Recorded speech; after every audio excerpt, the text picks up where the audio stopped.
Hi friends, welcome back to study classes. तो प्यारे दोस्तों, अगर आप तैयारी कर रहे हैं अपकमिंग यूजीसी नेट या फिर असिस्टेंट प्रोफेसर एग्जामिनेशन की, तो जो भी प्रीवियस ईयर के सवाल हैं उनका आपकी रडार में रहना बेहद जरूरी है। और इसी सोच के साथ स्टडी क्लासेस लेकर आए एक नया सीरीज पीवाई क्या रडार सीरीज। और इस सीरीज में आज अपने डिस्कशन को स्टार्ट करने वाले हैं टॉपिक इंटरनेशनल बिजनेस से। आइए फटाफट से अपने इस डिस्कशन को स्टार्ट करते हैं। एंड प्यारे दोस्तों, अपकमिंग यूजीसी नेट और असिस्टेंट प्रोफेसर एग्जामिनेशंस के लिए एवर स्टडी क्लासेस अपने master course, fast track course और असिस्टेंट प्रोफेसर क्रैश कोर्स के अंदर कंडक्ट कर रहे हैं जी लाइव रिवीजन क्लासेस। और अगर आप इन क्लासेस को एक्सेस करना चाहते हैं तो प्यारे दोस्तों, आप इनमें से किसी कोर्स को भी ज्वाइन कर सकते हैं। और इन सभी कोर्सेज की डिटेल आपको हमारी ऐप या फिर वेबसाइट पे मिल जाएगी। प्यारे दोस्तों, वैसे तो अगर आप हमारे मास्टर कोर्स को या फिर क्रैश कोर्स को ज्वाइन करते हैं तो उसमें आपको प्रीवियस ईयर पेपर्स और मॉक टेस्ट भी मिल जाते हैं। बट अगर आपको पूरे कोर्स को ज्वाइन नहीं करना है, आपको सिर्फ प्रीवियस ईयर पेपर्स या फिर टेस्ट सीरीज को सॉल्व करना है, तो आप इनको अलग से भी परचेज कर सकते हैं। इन सभी कोर्सेज की डिटेल्स आपको एवरस्टडी क्लासेस की ऐप या फिर वेबसाइट पे मिल जाएगी। चलिए जी, तो शुरू करते हैं हमारे पहले सवाल से। तो पहला सवाल हमारे पास है, indicate the right sequence of internationalisation. तो हमने क्लास के अंदर डिस्कस किया था कि कैसे हमारी जो कंपनीज हैं डोमेस्टिक से इंटरनेशनल बनती हैं, क्या डिफरेंट स्टेजेस होती हैं इस प्रोसेस की। और यहाँ पे आप देख सकते हैं हमारे डिफरेंट स्टेजेस को। सबसे पहले हम बनते हैं डोमेस्टिक कंपनी, फिर बनते हैं इंटरनेशनल, फिर बनते हैं मल्टीनेशनल और फिर ग्लोबल, और फिर एंड में बनते हैं ट्रांसनेशनल कंपनी। और इसीलिए यहाँ पे हमारा जो आंसर बनेगा वो बनेगा ऑप्शन नंबर डी। चलिए अगला सवाल हमारे पास है, which one of the following is not the advantage of MNCs to the host country. तो यहाँ पे हमें ऑप्शंस दी हैं, increase in social activity, increase in economic activity, utilization of natural resources, या फिर आर&डी एफर्ट्स आर एनहांस्ड। तो my dear friends, जो हमारी मल्टीनेशनल कॉर्पोरेशंस होती हैं वो किसी एक कंट्री से आती हैं, वो उनकी होम कंट्री कहलाती है। जैसे हमारी कोई यूएस की कंपनी है तो यूएस उसका क्या होगा, होम होगा। वो होम कंट्री उसकी यूएस होगी। और अगर वो इंडिया में आके काम कर रही है तो उसकी होस्ट कंट्री क्या हो जाएगी, इंडिया हो जाएगी। तो होम से वो होस्ट में आके अपना काम कर रही है। अब पूछ रहे हैं कि ये एमएनसी जो है होस्ट कंट्री के लिए क्या बेनिफिट्स लेकर आएगी। सोशल एक्टिविटी क्या इंक्रीज करेगी? सोशल एक्टिविटी ये इंक्रीज नहीं करेगी। क्यों नहीं इंक्रीज करेगी? क्योंकि इसका तो मकसद है इकोनॉमिक एक्टिविटी को बढ़ाना। तो इकोनॉमिक एक्टिविटी को बढ़ाएगी, यहाँ के रिसोर्सेज को यूटिलाइज करेगी, यहाँ पे आर&डी वगैरह करेगी। बट सोशल एक्टिविटी पे इसका कोई फोकस यहाँ पे रहने वाला नहीं है। और इसीलिए इस सवाल का आंसर होने वाला है ऑप्शन नंबर ए। अगला सवाल है असर्शन रीजनिंग का। असर्शन है, operating style of the international business can be spread to the entire globe. तो बिल्कुल आपका जो इंटरनेशनल बिजनेस है पूरे ग्लोब में काम कर रहा है, उसके ऑपरेशंस पूरे ग्लोब में है, तो आप इसे मार्क कर दीजिए। रीजन है, the style is limited to the internal economy only. तो हमारे जो इंटरनेशनल बिजनेस है वो केवल इंटरनल इकोनॉमी में ही काम नहीं कर रहे, वो पूरे वर्ल्ड में काम कर रहे हैं। तो इसे आप यहाँ पे गलत मार्क कर सकते हैं और आपका आंसर आसानी से यहाँ पे बन जाएगा, A is true but R is false. और ऑप्शन बी आपका आंसर यहाँ पे बन जाएगा। बढ़ते हैं अगले सवाल की तरफ। ये है एक मैच द फॉलोइंग का सवाल। दो लिस्ट हमें यहाँ पे दे रखी है। पहली लिस्ट में हमारे पास थ्योरीज हैं और दूसरी तरफ में उनके प्रोपाउंडर्स के नाम हमें यहाँ पे दे रखे हैं। तो सबसे पहली थ्योरी है जी कंपैरेटिव कॉस्ट थ्योरी, और हम सभी जानते हैं कि ये थ्योरी हमें किसने दी थी, ये हमें दी थी डेविड रिकार्डो ने। तो आप इसे मैच कर दीजिए ऑप्शन नंबर 3 से, इससे आप इसे मैच कर दीजिए। इसके बाद है international trade theory of opportunity cost, ये हमें दी थी गॉटफ्रेड हेबरलर ने, और इसे जो है आप मैच कर दीजिए ऑप्शन नंबर 1 से। इसके बाद हमारे पास है जी फैक्टर एंडोमेंट थ्योरी, जो कि हमें दी थी हेक्सर ऑलिन ने, तो इसे आप 4 से मैच कर दीजिए। और फिर है डॉक्ट्रिन ऑफ रेसिप्रोकल डिमांड, जो कि हमें दी थी जेएस मिल ने। और आप आसानी से यहाँ पे सबको मैच कर लेंगे तो आप देखेंगे कि आपका आंसर यहाँ पे जो बन रहा है वो बन रहा है ऑप्शन नंबर सी। यहाँ पे माय डियर फ्रेंड्स हमारे पास एक क्वेश्चन है जिसके अंदर हमें दो लिस्ट दे रखी हैं, लिस्ट 1 और list 2, regarding the grouping of multinational corporations, and हमें एक करेक्ट कोड आइडेंटिफाई करना है। लिस्ट 1 में हमें दे रखा है type of MNC, ethnocentric, polycentric, geocentric. और लिस्ट 2 में कुछ बेसिक फीचर जो है वो दे रखे हैं, maintaining a balance between home and host market oriented policy, seldom distinguish between domestic and global operation, follow a host market policy. तो my dear friends, ये सवाल आपका सीधा सीधा ईपीआरजी फ्रेमवर्क से सवाल है। अब इसके अंदर आपकी जो एथनोसेंट्रिक फर्म्स होती हैं वो आपकी डोमेस्टिक और ग्लोबल ऑपरेशन पॉलिसीज में कोई डिस्टिंग्विश नहीं करती। वो अपने आप को जो डोमेस्टिक वाली है उसी को पूरे वर्ल्ड में अप्लाई कर देती है, कोई अलग से डिस्टिंग्विश नहीं करती। इसीलिए आपका ए जो है 2 से मैच होने वाला है। पॉलीसेंट्रिक फर्म्स कौन सी होने वाली है? पॉलीसेंट्रिक फर्म आपकी वो फर्म होने वाली हैं जो कि आपकी हर मार्केट के हिसाब से अपनी पॉलिसी बनाती हैं। जो भी आपकी होस्ट मार्केट है, जिस कंट्री में आप काम करने जा रहे हैं, उसके हिसाब से वो अपनी पॉलिसी बनाती है। तो आपका पॉलीसेंट्रिक फर्म मैच होने वाला है ऑप्शन 3 से। और जो जियो सेंट्रिक फर्म है वो आपका बैलेंस मेंटेन करके चलती हैं होम और होस्ट मार्केट पॉलिसी के बीच में, और इसीलिए आपका सी जो है वो 1 से मैच होने जाने वाला है, और इसीलिए हमारा जो आंसर है यहाँ पे ऑप्शन नंबर सी निकल कर आएगा। चलिए अगला सवाल है, examine the following statements and choose the correct code. Statement 1 है, companies with low cash reserves normally prefer licensing mode rather than foreign direct investment. जिनके पास कैश रिजर्व्स कम है वो प्रेफर करते हैं लाइसेंसिंग करना या rather than FDI, foreign direct investment. Second statement है, cash rich firms normally prefer foreign direct investment. और आपसे पूछा है कि आप बताइए कौन से स्टेटमेंट्स यहाँ पे करेक्ट हैं। अब देखिए माय डियर फ्रेंड्स, हमारे पास कंपनीज हैं, कुछ कंपनीज हैं जिन पे कैश काफी सारा है, कैश रिजर्व्स जो हैं उनके पास अच्छे खासे हैं, हाई रिजर्व्स हैं। तो वो अगर चाहें बाहर इन्वेस्ट करना चाहें, बाहर अपना स्क्रैच से प्लांट लगाना चाहे, एफडीए लगाना चाहें, तो कर सकते हैं, कोई दिक्कत नहीं है। अब जिनके पास कैश रिजर्व्स इतने नहीं है, कम है, बट वो चाहते हैं कि हम एक्सपैंड करें, तो बेटर है आप अपने लाइसेंसेस बाहर बांट दो, तो आप आसानी से एक्सपैंड कर सकते हो, इतने ज्यादा इसमें कैश की इन्वेस्टमेंट नहीं रिक्वायर्ड। तो जिनके पास लो कैश है वो लाइसेंसिंग प्रेफर करेंगे, ज्यादा है वो एफडीए प्रेफर करेंगे। तो दोनों स्टेटमेंट सही हैं, आंसर ऑप्शन ए निकल कर आएगा। अगला सवाल हमारे पास है लिस्ट 1 और लिस्ट 2 को मैच करना है। लिस्ट 1 में है जी हमारे पास wider market, turnkey project, expanding the production capacities और जियोसेंट्रिक अप्रोच। तो सबसे पहले तो आप जियोसेंट्रिक अप्रोच का मैच कर सकते हो, ये आपकी एक स्टेज है ग्लोबलाइजेशन की। ईपीआरजी फ्रेमवर्क की अगर हम बात करें तो उसके अंदर आपकी लास्ट स्टेज आती है जियोसेंट्रिक अप्रोच, जो कि एक लास्ट स्टेज है ग्लोबलाइजेशन का, तो आप इसे मैच कर सकते हो। और इसीलिए आप जो है ए और डी ऑप्शन को तो साथ ही एलिमिनेट कर दो, बी और सी आपको अब देखनी है। इसके बाद अगर बाकियों की बात करें तो टर्न की प्रोजेक्ट क्या है, एक मोड ऑफ एंट्री है इंटरनेशनल बिजनेस का, तो इसे आप 1 से मैच कर दो। वाइडर मार्केट आपका एक एडवांटेज है इंटरनेशनल बिजनेस का, तो आप इसे इससे मैच कर दो। Expanding the production capacity, production capacity को एक्सपैंड करना एक हमारा गोल है इंटरनेशनल बिजनेस का, कि अगर हम इंटरनेशनल लेवल पे बिजनेस करेंगे, हम ज्यादा प्रोडक्शन करेंगे, इकोनॉमिक्स ऑफ स्केल का भी बेनिफिट लेंगे, और पूरे वर्ल्ड में अपने प्रोडक्ट्स को पहुंचाएंगे। तो यहाँ पे आपका मोस्ट अप्रोप्रिएट आंसर कौन सा बनेगा, ऑप्शन नंबर बी आपका आंसर यहां पे बन जाएगा। चलिए तो बढ़ते हैं अगले सवाल की तरफ। अगला सवाल हमारे पास है जी, comparative cost theory is static in character. Assertion दे रखी है हमें, कंपैरेटिव कॉस्ट थ्योरी जो है वो स्टैटिक इन करेक्टर है, और रीजन हमें यहाँ पे दे रखा है comparative cost theory is based on fixed supplies of the factors of the production. ये आपकी फैक्टर्स ऑफ द प्रोडक्शन के फिक्स्ड सप्लाई पे बेस्ड है। तो अगर आपने my dear friends comparative cost theory को अच्छे से पढ़ा है, आपने इसके लिमिटेशंस को भी समझा है, तो उसकी लिमिटेशन में हमने आपसे जिक्र किया था कि जो हमारी कंपैरेटिव कॉस्ट थ्योरी है ना, it is static in character. क्यों स्टैटिक है, क्योंकि ये काफी सारी हमारी जो चीजें हैं उन्हें स्टैटिक मान के चलती है। जैसे आपके फैक्टर्स ऑफ द प्रोडक्शन जो हैं उनको भी ये आपकी स्टैटिक मानकर चलती है। तो यहाँ पे यही चीज बताई गई कि आपकी जो प्रिंसिपल ऑफ कंपैरेटिव कॉस्ट है या फिर जो कंपैरेटिव कॉस्ट थ्योरी है, ये स्टैटिक इन कैरेक्टर है और काफी सारी चीजों को स्टैटिक मानती है, जैसे फैक्टर्स ऑफ प्रोडक्शन को, टेक्नोलॉजी को, प्रोडक्शन फंक्शंस को, इन सब चीजों को स्टैटिक मानती है। आज के समय में स्टैटिक इन्हें मानना थोड़ा सा गलत होगा और यहाँ पे यही इसकी लिमिटेशन भी बनती है। फिलहाल यहाँ पे असर्शन रीजन की बात करें तो असर्शन बिल्कुल सही है और रीजन भी इस असर्शन को मैच करता है, और इसीलिए आंसर बनेगा option number D. A and R both are correct and R is the correct explanation of A. चलिए जी तो बढ़ते हैं अगले सवाल की तरफ। अगला सवाल है, mature industries tend to go out of own country and into low cost assembly locations, which of the following theory model explain this. तो माय डियर फ्रेंड्स, ये जो बात यहाँ पे कह रखी है ये आपकी एक्सप्लेन करती है Raymond Werner's international product life cycle theory. ये थ्योरी कहती है कि अगर आपने कोई नया प्रोडक्ट जो लॉन्च किया वो आपकी जो है होम कंट्री के अंदर ओरिजिनेट होगा, पर जैसे जैसे आपका जो प्रोडक्ट है वो मेच्योर हो जाएगा तो आप उसकी जो मैन्युफैक्चरिंग है वहां पे करेंगे, वहां से सामान को सोर्स करेंगे, वहां पे असेंबली करेंगे जहां पे आपको कॉस्ट सबसे ज्यादा कम पड़ रही है। So this is about the Raymond Werner's international product life cycle theory. चलिए तो माय डियर फ्रेंड्स चलते हैं अगले सवाल की तरफ। असर्शन रीजनिंग का सवाल है।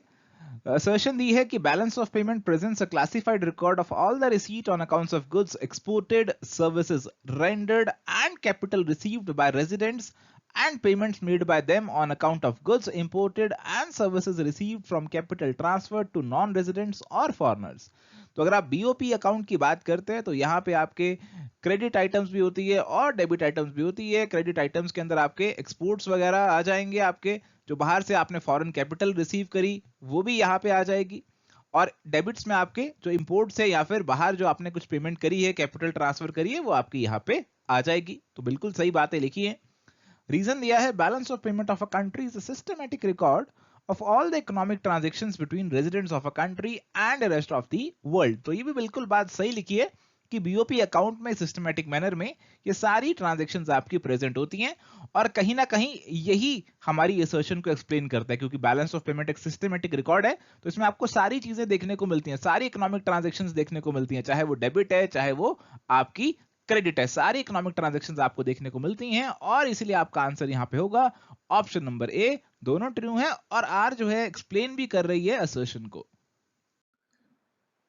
चलिए तो माय डियर फ्रेंड्स अगला सवाल है, which of the following can be included in current account of balance of the payment?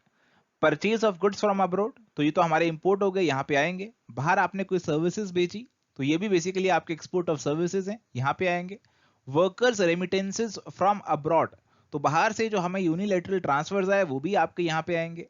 Cell of copyright to transfer, basically आपका इनटेंजिबल एसेट है और ये रिकॉर्ड होगा हमारे कैपिटल अकाउंट के अंदर।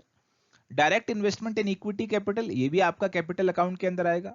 और 1, 2 एंड 3 जो हैं ये करंट अकाउंट के बनेंगे, और इसीलिए आंसर आपका आएगा ऑप्शन नंबर ए। चलिए तो आगे बात करते हैं हमारे अगले सवाल की। तो क्वेश्चन हमारे पास है, identify the one from the following which is not a type of disequilibrium in the balance of payment of a country, cyclical, secular, structural और सेक्टोरल। तो माय डियर फ्रेंड्स अगर हम बीओपी के डिसइक्विलिब्रियम की यहां पे बात करते हैं, बीओपी डिसइक्विलिब्रियम की यहां पे बात करते हैं, तो यहाँ पे हमारे पास अलग अलग तरीके के डिसइक्विलिब्रियम हो सकते हैं, जैसे साइक्लिकल डिसइक्विलिब्रियम जो कि बिजनेस साइकिल से जुड़ा है, सेक्युलर डिसइक्विलिब्रियम जो कि हमारा लॉन्ग रन है, स्ट्रक्चरल जो कि इकोनॉमी के स्ट्रक्चर की वजह से हो सकता है, सेक्टोरल डिसइक्विलिब्रियम हमारे पास नहीं होता, और इसीलिए हमारा जो आंसर है यहाँ पे ऑप्शन नंबर डी बन जाएगा। सेक्टोरल डिसइक्विलिब्रियम हमारा नहीं होता कोई बीओपी के कॉन्टेक्स्ट में। चलिए तो अगला सवाल हमारे पास है, counter trade means, counter trade का मीनिंग पूछा जा रहा है और हमें ऑप्शंस दिए हैं। Bilateral trade where one set of goods is exchange for another set of goods and a seller provides a buyer with deliveries. तो my dear friends counter trade हमारा यही है, बायलैटरल ट्रेड है हमारा, दो पार्टीज के बीच में ट्रेड है, यहाँ पे एक चीज के बदले दूसरी चीज एक्सचेंज करके ले ली जाती है। इसके अलावा बाकी ऑप्शंस को अगर हम पढ़ें, फुल रिस्पॉन्सिबिलिटी, टारगेट मार्केटिंग, तो ये तो गलत है। Companies in to sovereign agree to exchange one set of goods for another set of goods, ये भी कुछ हद तक सही है, बट यहाँ पे ऑप्शन ए जो है वो ज्यादा करेक्टली डिस्क्राइब कर रहा है। A set of multilateral trade where one good or services may be exchanged for another among the trading partners। तो जनरली आपका ये बायलैटरल रहता है, दो पार्टीज इन्वॉल्व होती हैं। मल्टीलेटरल के अंदर तो आपकी ढेर सारी पार्टीज आ जाती हैं, तो इसीलिए आपका जो आंसर है वो मोस्ट अप्रोप्रिएटली यहाँ पे ऑप्शन नंबर ए ही बनेगा। अगला सवाल है, what is the situation refer to as amongst the following when intra region trade is duty free but there is variation in tariff structure for import from a third country. तो यहां पे बोला गया कि हमारा जो इंट्रा रीजन ट्रेड है, जैसे इंडिया और एशियान के बीच में जो इंट्रा रीजन ट्रेड है उसे हमने फ्री कर दिया, कि कोई टैक्सेस नहीं लगेंगे, बट बाहर से चाइना से अगर सामान मंगाना है तो इंडिया उस पर अलग तरीके से टैक्स लगा रहा है, एशियान वाले अलग तरीके से टैक्स लगा रहे हैं, तो इसमें वेरिएशन है। तो इंडिया और एशियान के बीच में क्या है, इंडिया और एशियान के बीच में फ्री ट्रेड एग्रीमेंट है, एफटीए है इन दोनों के बीच में। तो यहाँ पे बेसिकली आपके फ्री ट्रेड एरिया की बात हो रही है।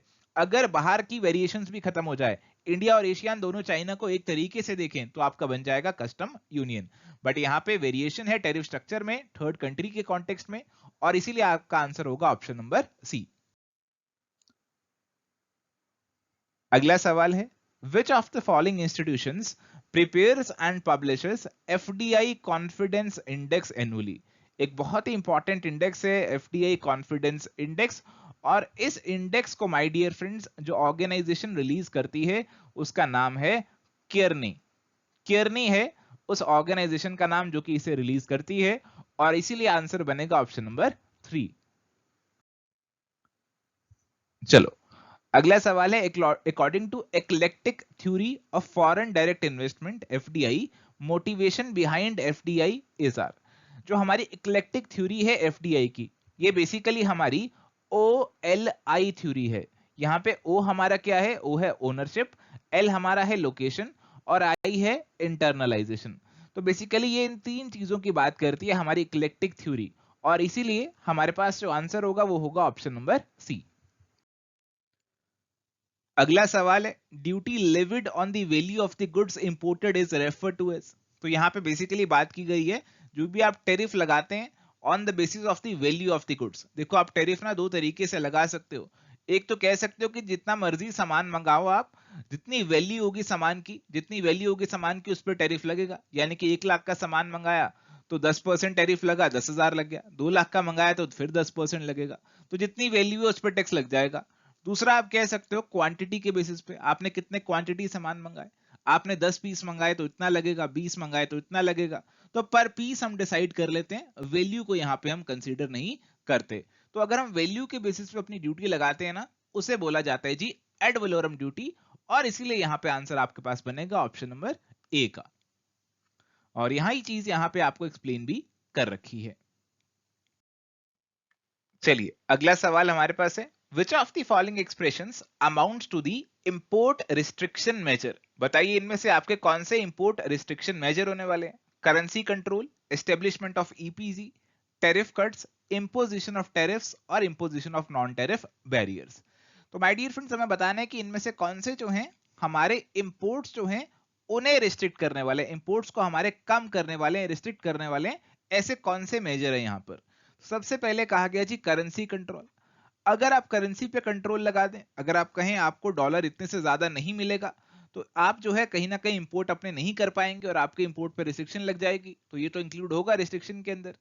अगला है एस्टेब्लिशमेंट ऑफ ईपीजी। ये आपके बेसिकली है एक्सपोर्ट प्रोसेसिंग जोन, जो कि एक्सपोर्ट्स को प्रमोट करने के लिए बनाए जाते हैं। तो ये तो आपके इंपोर्ट रिस्ट्रिक्शन मेजर नहीं है। फिर है जी आपके टैरिफ कट। टैरिफ कट मतलब आपने जो कस्टम ड्यूटीज हैं उन्हें कट कर दें। तो अगर आप कट कर देंगे तो उससे तो बल्कि आपके इंपोर्ट्स जो हैं प्रमोट होंगे, ना कि रिस्ट्रिक्ट होंगे। इंपोजिशन ऑफ टैरिफ, अगर आप टैरिफ लगा रहे हैं यानी कि टैक्सेस लगा रहे हैं, तो आप अपने इंपोर्ट्स को यहाँ पे रिस्ट्रिक्ट कर रहे हैं। या फिर आप इसके अलावा कुछ नॉन टैरिफ बैरियर्स लगा देते हैं, जैसे कि आपके कोटा, लाइसेंसिंग, एम्बार्गो, ये सब चीजें। अगर आप ऐसे कुछ बैरियर्स क्रिएट कर देते हैं तो उससे भी आप अपने इंपोर्ट्स को यहाँ पे रिस्ट्रिक्ट कर रहे हैं। तो 1, 4 और 5 आपके यहाँ पे इंक्लूड होंगे इंपोर्ट रिस्ट्रिक्शन मेजर्स के अंदर, और इसीलिए आपका आंसर यहाँ पे ऑप्शन नंबर बी का बनेगा। चलिए तो अगला सवाल है, which of the following institutions is responsible for the execution of India's import export policy. तो हमारे इंडिया की जो एक्सपोर्ट इंपोर्ट की पॉलिसी है उसे कौन एग्जीक्यूट यहाँ पे करता है, उसे हमारा डीजीएफटी यानी कि director general of foreign trade जो है वो उसे एग्जीक्यूट करता है, और इसीलिए आंसर आपका यहाँ पे बनेगा जी ऑप्शन नंबर 4 का। अगला सवाल भी बहुत आसान है, United Nations conference on trade and development UNCTAD was set up in. UNCTAD कब सेटअप हुआ था, 1944, 54, 60 और 64। तो माय डियर फ्रेंड्स यूएनसीटीएडी जो हमारा है वो 1964 में सेटअप हुआ था, और इसीलिए हमारा आंसर सीधा सीधा ऑप्शन नंबर डी बन जाएगा। अगला सवाल बहुत सीधा आसान सवाल है, which of the following institutions is known as the soft loan window of the world bank. तो हमारा जो वर्ल्ड बैंक है उसकी सॉफ्ट लोन विंडो कौन सी है जी। वर्ल्ड बैंक की हमारे पास आप सभी जानते हैं जी, इसके अंदर 5 कंपोनेंट्स आते हैं आपके, और सॉफ्ट लोन विंडो इसकी है जी आईडीए, इंटरनेशनल डेवलपमेंट एसोसिएशन। तो आपका आंसर होने वाला है ऑप्शन नंबर 2। अगला सवाल है जी, which one of the following statements is false. IFC was established in July 1956। बिल्कुल सही है। IFC encourages the growth and development of public sector।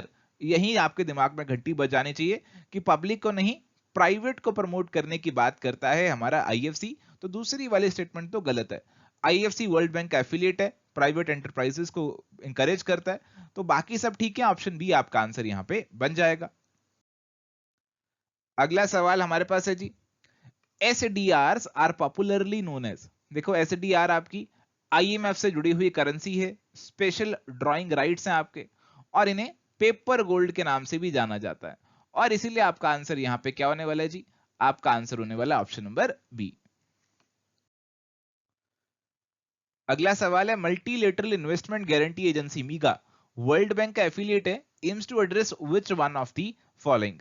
तो मीगा किस चीज पे मेनली फोकस करता है, देखो मीगा का मेन फोकस क्या है जी, मीगा का मेन फोकस है कि आप डेवलपिंग कंट्रीज में प्रोजेक्ट लगाना चाहते हैं तो डरो मत, आप अपने बिजनेस पे फोकस करो, बिजनेस को आप देखो कि उसमें प्रॉफिट कैसे कमाना है, आप इस चीज से मत डरो कि कल को वहां पे कोई लड़ाई हो सकती है, सिविल डिस्टर्बेंस हो सकती है और उससे हमारा बिजनेस इंपैक्ट हो जाएगा, उस चीज से बचाने की गारंटी हम आपको देते हैं, इसकी इंश्योरेंस जो है हम आपकी करके देंगे। तो इसीलिए यहाँ पे राइट आंसर आपका क्या बनेगा जी, इसका क्या मकसद है, to encourage foreign direct investment in developing countries by protecting investors from non commercial risk. Business risk तो आप लो, आप बिजनेस कर रहे हो, प्रॉफिट आपको कमाना है, वो तो रिस्क आपका है, बट उसके अलावा बाकी सारे रिस्क जो है वो हम देख लेंगे, पॉलिटिकल रिस्क की चिंता तुम मत करो।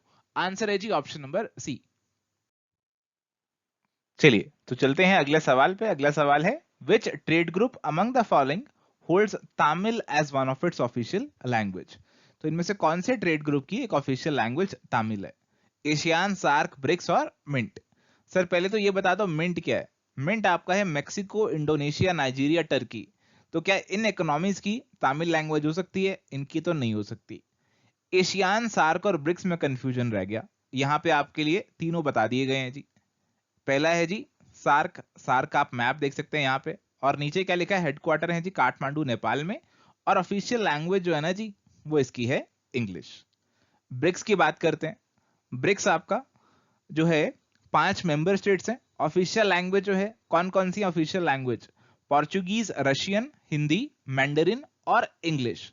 तो हिंदी जो है ब्रिक्स की एक ऑफिशियल लैंग्वेज है, अगर आगे ये सवाल पूछें तो ये भी आपका सही होगा। अगर आपसे यही देके पूछते कि हिंदी किसकी ऑफिशियल लैंग्वेज है तो आंसर आपका ब्रिक्स हो जाता। इसके बाद हमारे पास है जी एशियान, एशियान है ये सारी कंट्रीज हमारी। एशियान की लैंग्वेजेस देखिए आप, वर्किंग लैंग्वेज इंग्लिश है, सेक्रेटेरिएट इसके जकार्ता इंडोनेशिया में है, और इसकी 10 लैंग्वेजेस अलग से है ऑफिशियल लैंग्वेज में, बर्मीज, फिलिपिनो, इंडोनेशियन, लाओ, मले, मैंडरिन, तमिल, थाई, वियतनामीज। तो तमिल जो है यहां पे हमें देखने को मिल रहा है, तो तमिल आपका जो है एशियान की एक ऑफिशियल लैंग्वेज है, और इसलिए ऑप्शन नंबर ए सीधा सीधा यहां पे आपका आंसर बन जाएगा। चलिए अगला सवाल हमारे पास है, मैच लिस्ट 1 विद लिस्ट 2। हमें यहाँ पे इंस्टीट्यूशंस दिए हैं और उनके हेडक्वार्टर यहाँ पे दिए हैं। तो इंस्टीट्यूशंस हैं WTO, IMF, FAO, EU, और हेडक्वार्टर है ब्रुसेल्स, जेनेवा, वॉशिंगटन, रोम। तो यहाँ पे हमें क्या करना है, इनको मैच करके आपको बताना है। तो WTO सबसे पहले है हमारे पास, WTO किससे मैच होगा आपका, WTO आपको जेनेवा से मैच हो जाएगा, WTO के हेडक्वार्टर जेनेवा में है। IMF के वॉशिंगटन में है। फूड एंड एग्रीकल्चर ऑर्गेनाइजेशन के जो हेडक्वार्टर है ना वो आपके रोम में है। यूरोपियन यूनियन के हेडक्वार्टर आपके ब्रुसेल्स में है। तो A2, B3, C4, D1, सीधे सीधा आंसर ऑप्शन नंबर 1। चलिए तो अगला सवाल हमारे पास है, arrange the following steps of dispute settlement mechanism under the WTO in the systematic order. तो यहाँ पे हमारे पास है जी डिफरेंट स्टेजेस और हमें उन्हें अरेंज करना है। तो अगर करेक्ट ऑर्डर की बात करें तो सबसे पहली स्टेज हमारे पास आती है जी कंसल्टेशन, कि आपको जो डिस्प्यूट है उस पर कंसल्टेशन होगी, और फिर जो है उस डिस्प्यूट पे एक पैनल बनाया जाएगा, और उस पैनल की प्रोसीडिंग्स चलेंगी, कंट्री के साथ बातचीत होंगी, और फिर वो अपना फाइनल डिसीजन सुनाएगा। अगर कोई कंट्री उसके डिसीजन से एग्री नहीं करती तो वो फाइनली अपील कर देगी फर्दर एपेलेट बॉडी के ऊपर, और जो भी आपका फाइनल डिसीजन होगा पैनल का या फिर अगर अपील होगी एपेलेट बॉडी का, उस डिसीजन को जो है फाइनली हमारे जो WTO के मेंबर्स हैं अपने डिस्प्यूट सेटलमेंट बोर्ड की जो मीटिंग होगी वहां पे उसे अडॉप्ट वो कर लेंगे, और फाइनली उसे जो है इंप्लीमेंट किया जाएगा। और इंप्लीमेंटेशन को चेक करने के लिए, कंप्लायंस को चेक करने के लिए कंप्लायंस पैनल्स भी यहाँ पे बनाए जाते हैं। और अगर आप किसी भी स्टेज पे ये सोचते हैं, हमारी जो कंट्रीज हैं जो जिनका डिस्प्यूट है वो सोचती हैं कि नहीं हमें जो है इस मैकेनिज्म से नहीं गुजरना, तो वो अलग से आर्बिट्रेशन को भी फॉलो कर सकती हैं, आर्बिट्रेटर के पास जा सकती हैं जो कि दोनों से बातचीत करके उनका डिस्प्यूट सॉल्व करवाने की कोशिश करेगा। तो ये भी एक alternative means of dispute settlement हमारी कंट्रीज के पास अवेलेबल रहता है। तो अगर अरेंज करें तो सबसे पहले तो हमारे पास होंगी कंसल्टेशन, फिर हमारे पास आएंगी पैनल प्रोसीडिंग, फिर आएगी अपीलेट बॉडी, फिर आएगी कंप्लायंस पैनल और फिर आएगी आर्बिट्रेशन पैनल। यानी कि आंसर हमारे पास होने वाला है जी ऑप्शन नंबर ए का। चलिए अगला सवाल है, लिस्ट 1 और लिस्ट 2 की मैचिंग आपको करनी है। तो मैच द फॉलोइंग का सवाल है, एक तरफ आपको बुक्स दिए हैं, एक तरफ आपको ऑथर्स दिए हैं। तो ऐसे तरीके के सवाल पहले भी एग्जामिनेशन में पूछे जा रहे थे। और ये सवाल जो हमारे पास है, इसमें बुक्स जो दे रखी है, वेल्थ ऑफ नेशंस दे रखी है, principle of political economy and taxation दे रखी है, प्रिंसिपल ऑफ पॉपुलेशन और दास कैपिटल, ये बुक्स हमें दे रखी है। तो वेल्थ ऑफ नेशंस तो सबसे इंपॉर्टेंट बुक है और ये आप आसानी से मैच कर सकते होगे कि ये एडम स्मिथ ने लिखी हुई है। और principles of political economy and taxation जो है, ये आपकी डेविड रिकार्डो की है। तो अगर आपने इन दोनों को मैच कर लिया, इसी से आपका करेक्ट आंसर ऑप्शन नंबर 2 का बन जाता। प्रिंसिपल ऑफ पॉपुलेशन, पॉपुलेशन की जो बात है वो माल्थस ने करी है, उनकी एक प्रॉपर थ्योरी है इसके ऊपर। और जो लास्ट वाली है बुक, वो हमारी कार्ल मार्क्स से जुड़ी हुई है। Correct answer is going to be option number 2। चलिए नेक्स्ट सवाल हमारे पास है, match the following, list 1 list 2 दे रखी है। एक तरफ हमें दिए हैं कुछ इंस्टीट्यूशंस, ऑर्गेनाइजेशंस और दूसरी तरफ दिए हैं उनसे जुड़े हुए ईयर्स। तो इंटरनेशनल फाइनेंस कॉर्पोरेशन जो है, it was set up in 1956। International development association जो है, ये 1960 में बनी थी। वर्ल्ड इंटेलेक्चुअल प्रॉपर्टी ऑर्गेनाइजेशन जो है, वो आपकी वीपो है और ये आपकी 1967 में बनी थी। और इंटरनेशनल बैंक, यह है IBRD, international bank for reconstruction and development, ये आपका 1944 में बना था। सो करेक्ट मैचिंग जो है वो हमें देखने को मिल रही है यहां पे ऑप्शन नंबर 4 के अंदर। चलिए तो यहां पे सवाल है, according to the Heckscher Ohlin theory which one of the following statement is correct. Options यहां पे दिए गए, trade should take place among the countries that have greater difference in their factor endowments. तो पहली statement आपकी बिल्कुल सही है। तो जिन कंट्रीज के फैक्टर एंडोमेंट्स अलग अलग है, उनके बीच में ट्रेड होगा। किसी के पास लेबर ज्यादा है तो वो लेबर इंटेंसिव गुड्स को एक्सपोर्ट करेगा, किसी के पास कैपिटल ज्यादा है तो कैपिटल इंटेंसिव गुड्स को एक्सपोर्ट करेगा। सेकंड स्टेटमेंट दी गई, a country with a relatively cheaper cost of labor would export labor intensive product। तो ये स्टेटमेंट भी आपकी कुछ हद तक सही है कि जिसके पास लेबर अबंडेंस में है, लेबर उसे सस्ता पड़ता है, तो लेबर इंटेंसिव प्रोडक्ट्स को वो यहाँ पे एक्सपोर्ट करेगा। और प्यारे दोस्तों, इसीलिए इस सवाल के हमारे पास दो आंसर दिए गए। ऑफिशियल आंसर की में इस सवाल के दो आंसर दिए, 1 और 2 जिसने लगाए दोनों का ये सवाल ठीक माना गया था। इसके बाद पॉइंट नंबर 3 है, country benefits from international trade even if it is less efficient. Countries with the proximity of the geographical nations would have greater trade compared to the distant ones। तो ऐसी बातें एक्सर ऑल इन थ्योरी में नहीं की गई है। 1 और 2 कहीं ना कहीं इस थ्योरी से जुड़ी हुई है। तो इनमें से अगर आपको कुछ भी लग रहा था तो आपका आंसर यहाँ पे सही है। चलिए तो यहाँ पे हमारे पास सवाल है, logically sequence the following in the process of entering international markets outlined in the उपसला model. तो यहाँ पे आपसे पूछ रहे हैं कि इंटरनेशनल मार्केट्स में आपको एंटर करना है तो उसका प्रोसेस क्या रहेगा। और यहाँ पे मॉडल का नाम खाम का आपको दे दिया आपको कंफ्यूज करने के लिए। देखो, आप अगर लॉजिकली सोचते तो भी इस क्वेश्चन का आंसर लगा पाते। ये मॉडल भी आपको कहता है कि एक एवोल्यूशनरी प्रोसेस, हमारा इंटरनेशनल जो मार्केट में एंट्री आपको लेनी है तो एक एवोल्यूशनरी तरीके से आपको लेनी पड़ेगी, ग्रेजुअल तरीके से धीरे धीरे आपको लेनी पड़ेगी। ऐसी बात मॉडल भी करता है। अगर आप लॉजिकली सोचें उस हिसाब से आइए देखने की कोशिश करते हैं क्या आंसर होना चाहिए। सबसे पहले हम फोकस करेंगे अपने डोमेस्टिक ऑपरेशंस और प्रोडक्शन पे, ये सबसे पहले आना चाहिए। फिर आप कुछ ऐड होक एक्सपोर्ट्स कर सकते हैं और फिर एक्सपोर्ट्स करने के लिए रिप्रेजेंटेटिव का सहारा ले सकते हैं। तो ऐसी सीक्वेंस कुछ आपकी बननी चाहिए। और अगर आप यहां तक पहुंच चुके हैं तो आपको पता चल जाएगा कि आपका करेक्ट आंसर ऑप्शन नंबर 3 बनेगा। इसके बाद आप फॉरेन में सेल्स की सब्सिडरी खोल सकते हैं सामान बेचने के लिए, और उसके बाद आप फॉरेन में अपनी प्रोडक्शन और मैन्युफैक्चरिंग को भी शुरू यहां पे कर सकते हैं। तो ये हमारी करेक्ट सीक्वेंस बन जाएगी। लॉजिकल तरीके से आप बना सकते थे। आपको इस मॉडल के बारे में नहीं भी पता तब भी मेरे ख्याल से आप आंसर यहां पे लगा सकते थे। चलिए सवाल है, mode of joint venturing in international business that allows a company to conduct business in another country whose laws discourage foreign ownership is known as.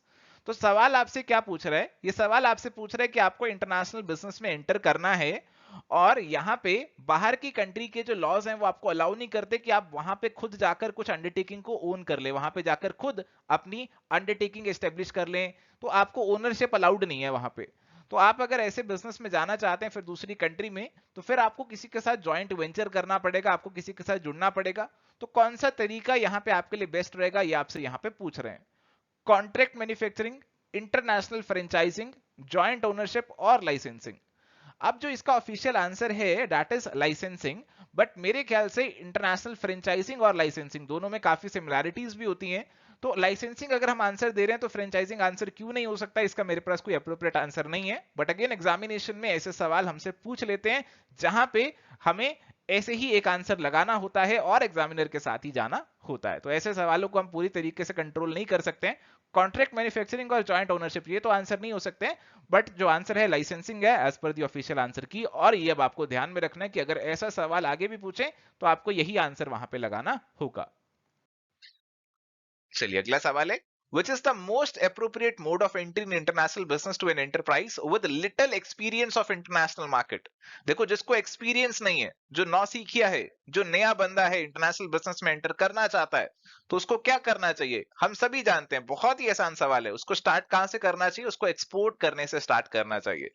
Acquisition, exporting, strategic alliance, joint venture. Correct answer option number 2 यहां पे बन जाएगा।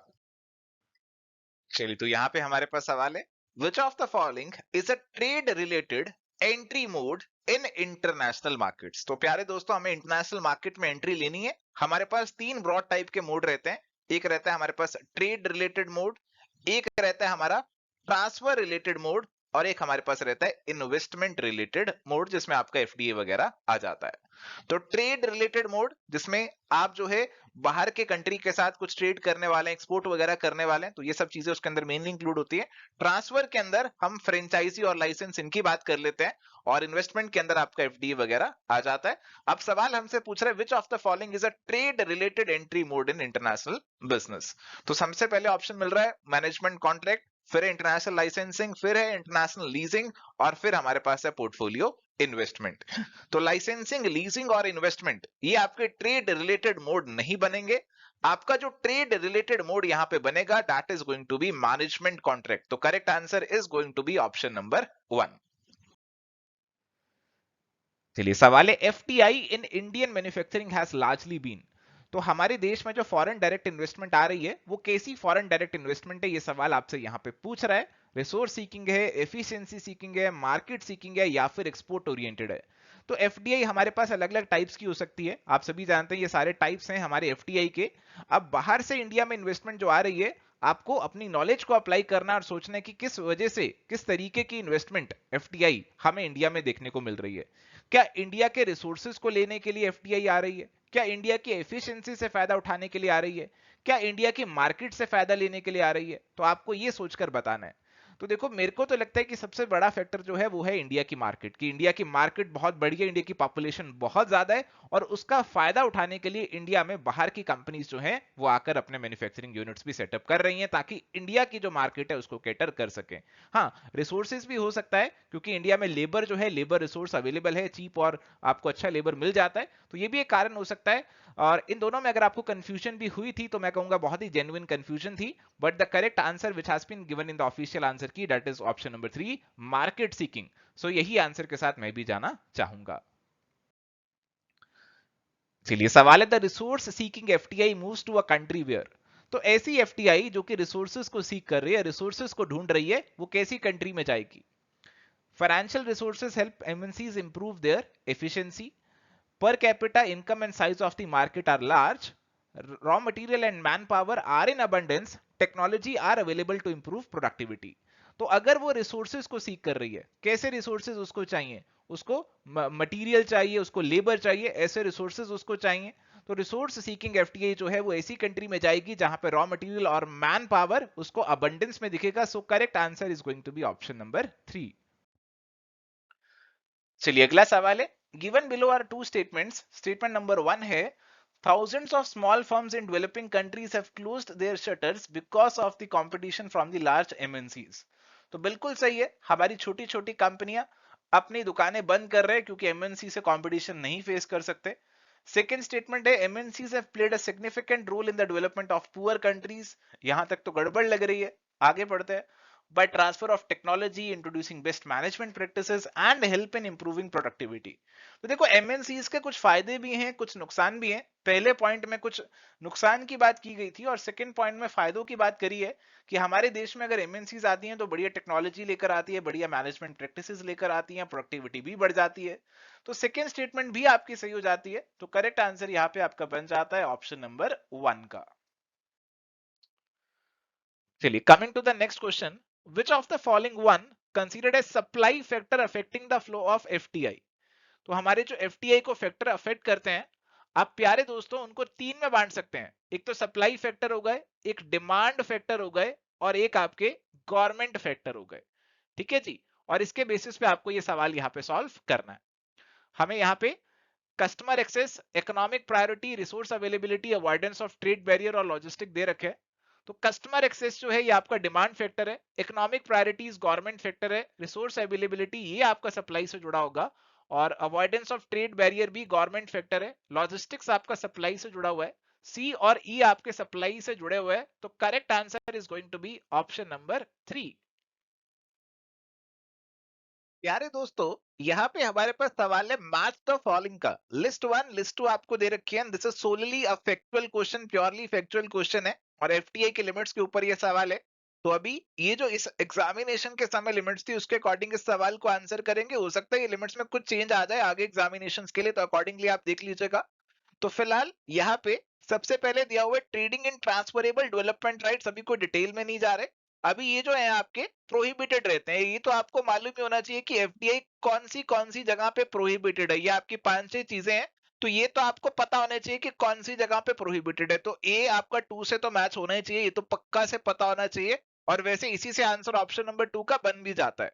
Multi brand retail trading के अंदर आपका 51% FDI, satellite के अंदर 100% आ गया जी, और पेट्रोलियम रिफाइनिंग बाय पीएसयूज इसमें 49% आ गया। Correct answer is going to be option number 2। तो ऐसे फैक्ट्स एग्जाम से पहले आपको देखने पड़ेंगे। चलिए, अगला सवाल है, which of the following entity has recently been negotiated to replace NAFTA with effect from July 2020। तो आप सभी जानते हैं कि नाफ्टा को अब जो है रिप्लेस कर दिया है यूएसएमसीए ने, यूएस, मैक्सिको एंड कनाडा। अब हमारे पास ये आ चुका है। So correct answer is going to be option number 2। तो यहां पे हमारे पास क्वेश्चन है, arrange the following levels of economic integration from least integrated to most integrated. Custom union, free trade area, economic union, common market और political union. तो बहुत ही आसान सवाल है। सबसे पहले इनमें से आपका कौन सा आएगा जी? सर इनमें से तो सबसे पहले हमारा फ्री ट्रेड एरिया आएगा, क्योंकि पीटीए नहीं है तो एफटीए सबसे पहले आ जाएगा। उसके बाद आपका कस्टम यूनियन आएगा, उसके बाद आपकी कॉमन मार्केट आएगी, उसके बाद यहाँ पे आपका इकोनॉमिक यूनियन आएगा, और फिर आपका जो है पॉलिटिकल यूनियन आ जाएगा। और ये हमें देखने को मिल रहा है ऑप्शन नंबर 2 के अंदर। So that is going to be the correct answer. अगला सवाल है जी, regional economic integration is an attempt to achieve economic gains from the free flow of trade and investment between countries.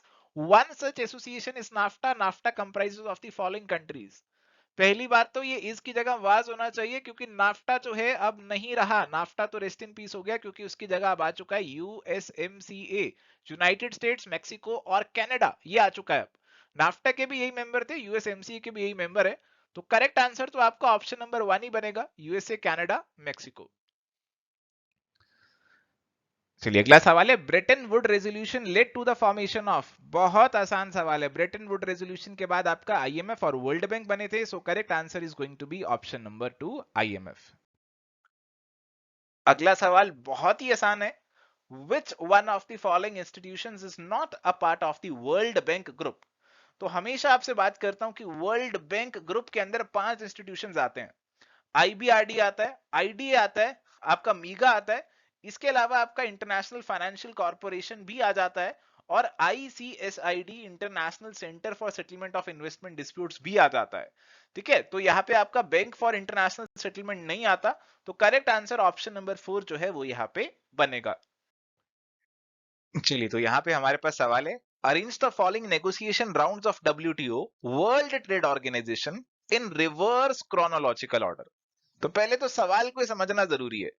Chronological order की बात करते हैं, तो कौन सी पहले हुई आइटम उसको पहले रखते हैं, जिस जो चीज बाद में हुई उसको बाद में डालते हैं। This is chronological order. But अगर मैं रिवर्स क्रोनोलॉजिकल ऑर्डर की बात कर रहा हूं तो इसका मतलब क्या हो गया, कि मेरे को जो सबसे सबसे लेटेस्ट आइटम है जो अभी रिसेंटली हुई है उसको पहले रखना पड़ेगा, सबसे पहले जो हुई थी उसको मेरे को लास्ट में रखना पड़ेगा। तो मेरे को रिसेंट वाले WTO के जो राउंड्स यहाँ पे दे रखे हैं उसको सबसे पहले लेना पड़ेगा, और जो पहले हुए हैं फिर वो उसके बाद आते जाएंगे। तो Uruguay round, Geneva round, Kennedy round, Doha round और टोक्यो राउंड। तो उरुग्वे राउंड के बारे में तो आप सभी जानते होंगे कि WTO की स्थापना हुई थी इस उरुग्वे राउंड के बाद, और जेनेवा राउंड सबसे पहला WTO का राउंड है। कैनेडी और दोहा राउंड, कैनेडी राउंड और टोक्यो राउंड ये 1960s और 70s में कहीं हुए थे। और दोहा राउंड तो हमारा लेटेस्ट जो है 2001 के आसपास ये हमारा जो डिस्कशन था वो चला था दोहा के अंदर। तो ये हमारा जो है इनमें से सबसे लेटेस्ट बन जाएगा, this is going to be the latest one. ये हमारा यहाँ पे सबसे पहले आएगा, सबसे पहले जो है ये आने वाला है। तो डी सबसे पहले मेरे को दो ऑप्शंस में दिख रहा है, तो ऑप्शन 2 में और दिख रहा है और 4 में भी दिख रहा है। तो देखते हैं किस ऑप्शन को मार्क करना यहाँ पे रहेगा। और दोहा राउंड आ गया सबसे पहले। इसके बाद हमारे पास अगर मैं बात करूं सबसे पहले कौन सा रहा था, सबसे पहले तो जेनेवा ही था, और दोनों में ही जेनेवा सबसे लास्ट में आ रहा है। चलिए ठीक है, उसके बाद बात कर लेते हैं, हमारे WTO बना था 1990s में और वहां पे हमारा चला था उरुग्वे राउंड। उरुग्वे राउंड को इसके बाद डालते हैं, डी के बाद हम डाल देते हैं ए को, डी के बाद ए हमारा ऑप्शन नंबर 2 में ही आ रहा है, और यहाँ पे ऑप्शन नंबर 2 आंसर हमें लग रहा है अभी तो। और इसके बाद हमारे हम डाल सकते हैं कैनेडी राउंड को और टोक्यो राउंड को, सी और ई को यहाँ पे डाल सकते हैं। पहले आपका टोक्यो आ गया, फिर आपका कैनेडी आ गया। तो जो ऑप्शन नंबर 2 है that is the most appropriate one. तो ये आपकी ज्यादा सही से डिपिक्ट कर रहा है WTO के ट्रेड नेगोशिएशन राउंड्स को रिवर्स क्रोनोलॉजिकल ऑर्डर में, तो इसीलिए यही आंसर यहाँ पे बनेगा। तो आपको WTO राउंड्स की मोटी मोटी सीक्वेंस मालूम होने चाहिए, कौन से राउंड्स पहले कौन से राउंड बाद में, और आपको क्वेश्चन की समझ होनी चाहिए कि क्वेश्चन आपसे पूछना क्या चाह रहा है। अगर आप ये समझ पा रहे हैं तभी आप इस सवाल को आंसर कर पाएंगे, नहीं तो आप इस सवाल में कंफ्यूज हो जाएंगे। करेक्ट आंसर है ऑप्शन नंबर 2 का। चलिए, तो यहाँ पे हमारे पास सवाल है, which one of the following is not the guiding principle of world bank regarding it's lending operation. तो वर्ल्ड बैंक लोन्स देता है, बट यहाँ पे कुछ प्रिंसिपल्स को भी फॉलो किया जाता है वर्ल्ड बैंक के द्वारा लोन्स देते हुए। आपको बताना है इनमें से कौन सा वर्ल्ड बैंक का गाइडिंग प्रिंसिपल नहीं है। ये नॉट वर्ड को आपको यहाँ पे ध्यान में रख के अपना आंसर मार्क करना है। तो यहाँ पे हमें सबसे पहला ऑप्शन दिया, proper assessment of the repayment prospects of the loan. तो अगर वर्ल्ड बैंक लोन देगा तो क्या ये चेक करेगा कि लोन को रीपे करने की कैपेसिटी है या नहीं है, उस चीजों को असेस करेगा, बिल्कुल करेगा, ये तो हमारा प्रिंसिपल होना ही चाहिए। Lending should only be for specific projects which are economically and technically sound and of a high priority nature. तो केवल ऐसे ही प्रोजेक्ट्स के लिए पैसे दिए जाएंगे जो कि आपके इकोनॉमिकली और टेक्निकली साउंड है, यानी कि ऐसी प्रोजेक्ट के लिए पैसा मिलेगा जो कि आपके प्रोजेक्ट फीसेबल है, प्रोजेक्ट किए जा सकते हैं और प्रायोरिटी नेचर के वो प्रोजेक्ट्स हैं, तो उन्हीं के लिए पैसा दिया जाएगा। तो ये भी सही है। Lending should be to enable a country to meet foreign exchange content of the project cost। देखो, अगर कोई भी प्रोजेक्ट है उसमें आपको खर्चा करना है तो कुछ खर्चा तो आप लोकल करेंगे, अपनी डोमेस्टिक कंट्री में ही करेंगे, और कुछ चीजें हो सकता है आपको बाहर से भी मंगवानी पड़ जाए। तो वर्ल्ड बैंक की कोशिश रहेगी कि जो डोमेस्टिक वाला पार्ट है वो आप खुद मीटअप करें, जो फॉरेन एक्सचेंज की आपको रिक्वायरमेंट है उसकी मदद मैं आपकी कर दूंगा। तो फॉरेन एक्सचेंज कंटेंट की जो मदद है वो वर्ल्ड बैंक के साथ से आपको मिल जाती है। तो ये भी एक गाइडिंग प्रिंसिपल हमारा रहने वाला है। The bank does expect the borrowing country to spend the loan in a particular country. तो इसमें लिखा हुआ है कि वर्ल्ड बैंक चाहते हैं कि जो भी बोरोइंग कंट्री है जिसने पैसे लिए हैं वो सारा का सारा लोन का पैसा एक ही कंट्री में लगा दे। तो ऐसी चीज कहना यहाँ पे गलत हो जाती है। और वैसे भी यहाँ पे देखो डज के साथ ना नॉट वर्ड आना चाहिए। अगर ग्रामेटिकल सेंस में भी सोचो तो बैंक एक्सपेक्ट्स होना चाहिए था, नहीं तो bank aspects the borrowing country होना चाहिए था। तो डज अगर लगा हुआ है तो बीच में नॉट वर्ड इन्होंने हटाया यहां से, और इसीलिए ये स्टेटमेंट आपकी सही नहीं होगी। Bank does not expect the borrowing country to spend the loan in a particular country. World bank तो चाहता है कि आप वहां से सामान खरीदें, वहां से चीजें लें जहां से आपको सस्ती मिले, किसी एक पर्टिकुलर कंट्री से चीजें लेने की जरूरत नहीं है। तो ये गाइडिंग प्रिंसिपल नहीं होगा, और इसीलिए करेक्ट आंसर हमारा यहाँ पे ऑप्शन नंबर 4 का बनेगा। चलिए, तो सवाल है बैलेंस ऑफ पेमेंट से जुड़ा हुआ, in which of the following balance of payment accounts changes in the holdings of gold and foreign currencies by the official monetary institutions are accounted for. तो बैलेंस ऑफ पेमेंट की अगर हम बात करते हैं तो एक तो हमारे पास क्या आता है, करंट अकाउंट आता है ना, जिसमें हमारे करंट नेचर के ट्रांजेक्शन, एक्सपोर्ट इंपोर्ट वो सब आते हैं। एक आपके कैपिटल अकाउंट आ जाता है जिसमें आपके कैपिटल के फ्लोज आते हैं, और फिर लास्ट में आपका एक ऑफिशियल रिजर्व्स का अकाउंट भी आ जाता है। तो करंट अकाउंट और कैपिटल अकाउंट के जो ट्रांजेक्शन होते हैं उसके अकॉर्डिंग हो सकता है कि आपके फॉरेन एक्सचेंज के जो ऑफिशियल रिजर्व है वो बढ़ जाए या फिर घट जाए। ये ऑफिशियल रिजर्व का कस्टोडियन कौन होता है? कस्टोडियन होता है इसका आरबीआई। आरबीआई कस्टोडियन होता है, ऑफिशियल मॉनेटरी इंस्टीट्यूशन यहाँ पे आरबीआई है। तो ये जो ऑफिशियल रिजर्व के अंदर हमारे जो फॉरेक्स रिजर्व्स है उनके अंदर यहाँ पे परिवर्तन आ रहा है, उसके अंदर चेंजेस आ रहे हैं। They are all accounted for as a part of official reserve account, और इसीलिए करेक्ट आंसर यहाँ पे आपका ऑप्शन नंबर 3 बनेगा। सवाल है जी, the problem of persistent current account deficit can be avoided by pursuing which of the following policies. तो करंट अकाउंट डेफिसिट की बात कर रहे हैं। देखो करंट अकाउंट के अंदर आपके एक्सपोर्ट्स इंपोर्ट्स आते हैं, आपकी जो सर्विसेज हैं, आपकी जो इन्वेस्टमेंट इनकम है, यूनिलेटरल ट्रांसफर्स है, ये सब चीजें आती है। तो करंट अकाउंट अगर डेफिसिट में चल रहा है तो ये थोड़ी सी चिंता की बात है। इसका मतलब है मोटे मोटी आपके एक्सपोर्ट्स बहुत कम है और इंपोर्ट्स काफी ज्यादा है। आप बाहर से ज्यादा सामान मंगा रहे हो और बाहर कम एक्सपोर्ट कर रहे हो, फॉरेन एक्सचेंज का खर्चा ज्यादा कर रहे हो और कमा कम रहे हो। कमाई कम है और खर्चे ज्यादा हैं, तो इसका मतलब है आपको बाहर से लोन भी लेने पड़ सकते हैं, और लोन अगर ले लिए तो बाद में उन पे ब्याज भी देने पड़ेंगे, जो कि एक और दिक्कत की बात है। तो हमें इस प्रॉब्लम को सॉल्व करना है, सोल्यूशन निकालना है। तो क्या चीजें मदद करेंगी आपको बताना है। एनकरेजिंग सेविंग्स, तो सेविंग से मदद हो तो सकती है अगर आप कोई दूर दराज का संबंध निकालें। फिलहाल आगे बढ़ते हैं। Controlling fiscal deficit. Fiscal deficit क्या होता है? देखो अक्सर बात होती है ट्विन डेफिसिट की। ट्विन डेफिसिट का मतलब होता है कि एक तरफ आपकी सरकार का बजट डेफिसिट में चल रहा है, इसे फिस्कल डेफिसिट बोलते हैं, और दूसरी तरफ हमारा फॉरेन एक्सचेंज भी डेफिसिट में चल रहा है, करंट अकाउंट भी डेफिसिट में चल रहा है। और कहा जाता है कि बजट में अगर डेफिसिट है मतलब सरकार का जो खर्चा है वो ज्यादा है और सरकार की कमाई कम है। अल्टीमेटली ये चीज आपके जो इकोनॉमी है उसके अंदर इन्फ्लेशन वगैरह लेकर आ सकती है। और अगर इन्फ्लेशन आ गया इकोनॉमी के अंदर तो हमारा जो सामान है वो क्या हो जाएगा? महंगा हो जाएगा। और अगर सामान ऑलरेडी और महंगा हो जाएगा तो उससे आप ये सोचिए कि हमारे एक्सपोर्ट्स पे कितना गलत इफेक्ट पड़ेगा। महंगा सामान बाहर के देश में कोई खरीदेगा नहीं, एक्सपोर्ट्स और कम हो जाएंगे। इंपोर्ट्स हो सकता है कि हमें सस्ते लगने लगे हमारे देसी सामान के मुकाबले और इंपोर्ट्स और ज्यादा बढ़ जाएं। तो ये करंट अकाउंट डेफिसिट के लिए काफी खतरनाक हो सकता है। तो फिस्कल डेफिसिट को कंट्रोल रखना तो बहुत बहुत ज्यादा जरूरी है। Devaluation of the domestic currency. $1 ₹70 के बराबर है। डीवैल्यूएशन का क्या मतलब है? इसको हमने क्या कर दिया? बढ़ा दिया या घटा दिया? बिल्कुल ठीक, इसका मतलब है इसे यहाँ पे बढ़ा दिया। तो अगर हमने रुपी को डी वैल्यू कर दिया, रुपी की वैल्यू घटा दी, यहाँ पे पहले आपको 70 रुपए देके डॉलर मिलता था, अब ज्यादा देने पड़ेंगे क्योंकि रुपी अब कमजोर है, तो ज्यादा देके आपको $1 मिल रहा है। ठीक है जी। तो इस केस में अगर आप ऐसा कर देंगे तो इससे आपके जो इंपोर्ट्स हैं, इंपोर्ट्स आपके महंगे हो जाएंगे, दे विल बिकम कॉस्टली, और जो आपके एक्सपोर्ट्स हैं वो यहाँ पे चीपर हो जाएंगे।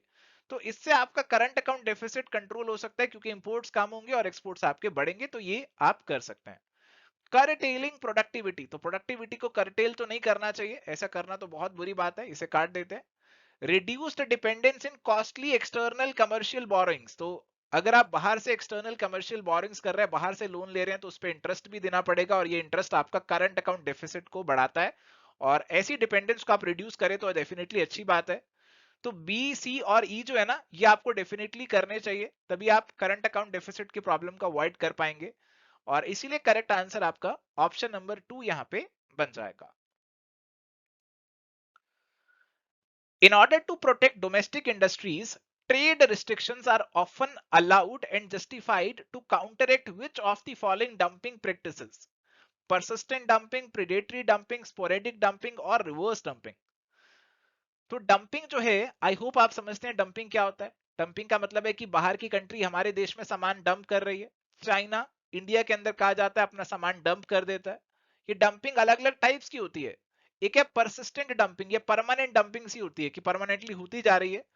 प्रीडेटरी डंपिंग, ये काफी खतरनाक वाली डंपिंग होती है। इसका मतलब होता है कि जैसे चाइना है, इंडिया के अंदर सामान बेच रहा है अपनी कॉस्ट से भी कम में, इवन बिलो इट्स कॉस्ट। तो अगर वो ऐसा करेगा तो इंडिया वाले उससे कंपीट कर पाएंगे? बिल्कुल नहीं कर पाएंगे। जो इंडिया वाले लोकल दुकानदार लोग हैं वो धीरे धीरे खत्म हो जाएंगे, अपनी दुकानें बंद कर देंगे, तो आपका जो डोमेस्टिक इंडस्ट्री है पूरी तबाह हो जाएगी। तो इस डंपिंग को रोकना बहुत ज्यादा जरूरी है, ये काफी खतरनाक होती है और इसीलिए इसके लिए ट्रेड रिस्ट्रिक्शंस जो है वो जस्टिफाइड मानी जाती हैं। तो टू आपका आंसर यहाँ पे बनने वाला है। स्पोरेडिक होती है कि कभी कभी डंपिंग कर दिया, और रिवर्स डंपिंग भी कई बार देखने को मिलती है। करेक्ट आंसर यहाँ पे आपका ऑप्शन नंबर 2 बनेगा, क्योंकि ये सबसे खतरनाक वाली डंपिंग है जो कि डोमेस्टिक इंडस्ट्री को पूरी तरीके से तबाह कर सकती है। चलिए तो प्यारे दोस्तों, नेक्स्ट क्वेश्चन हमारे पास बहुत ही सीधा, बहुत ही डायरेक्ट सवाल है। Dash as defined under the foreign trade policy implemented by Director General of Foreign Trade has the main aim to mentor new and potential exporters on the entry cases of foreign trade through counseling, training and outreach programs so that they can get into international trade. तो ये तो बिल्कुल ही सीधा, बिल्कुल ही direct सवाल है। आपसे scheme पूछ रहे हैं कि कौन सी स्कीम के अंदर आप जो नए एक्सपोर्टर्स हैं उनको फॉरेन ट्रेड के बारे में पूरी काउंसलिंग, ट्रेनिंग वगैरह देते हैं। तो प्यारे दोस्तों, यहाँ पे जो करेक्ट आंसर हमारे पास बनने वाला है that is going to be option number 2, Niryat बंधु स्कीम। तो निर्यात मतलब एक्सपोर्ट, बंधु मतलब आपका सखा, आपका भाई बहन। तो आपके जो एक्सपोर्टर भाई हैं आप उनकी पूरी मदद करते हैं, क्योंकि उन्हीं से आपको फॉरेन एक्सचेंज मिलने वाला है। और इसके लिए ये स्कीम यहाँ पे इंट्रोड्यूस की गई है हमारे देश के अंदर। तो इसके बारे में बेसिक जानकारी आपको होनी चाहिए। तो फॉरेन ट्रेड पॉलिसी जो है ना, जो आपके लिए रेलिवेंट होगी, जो भी आप एग्जाम देने वाले हैं उस टाइम की, तो आप उसके अंदर जो भी इनिशिएटिव्स वगैरह हैं उनको एक बार जरूर देख के जाइएगा अपने एग्जामिनेशन के लिए। सो थैंक यू प्यारे दोस्तों, ये था जी आज का हमारा डिस्कशन इस सीरीज के अंदर। अगर आप इस सीरीज को एंजॉय कर रहे हैं तो जाते हुए इस वीडियो को लाइक जरूर कीजिएगा, इस वीडियो को लाइक करना बिल्कुल भी मत भूलिएगा। तो मिलते हैं जी नेक्स्ट सेशन में। Till then goodbye, take care, all the best.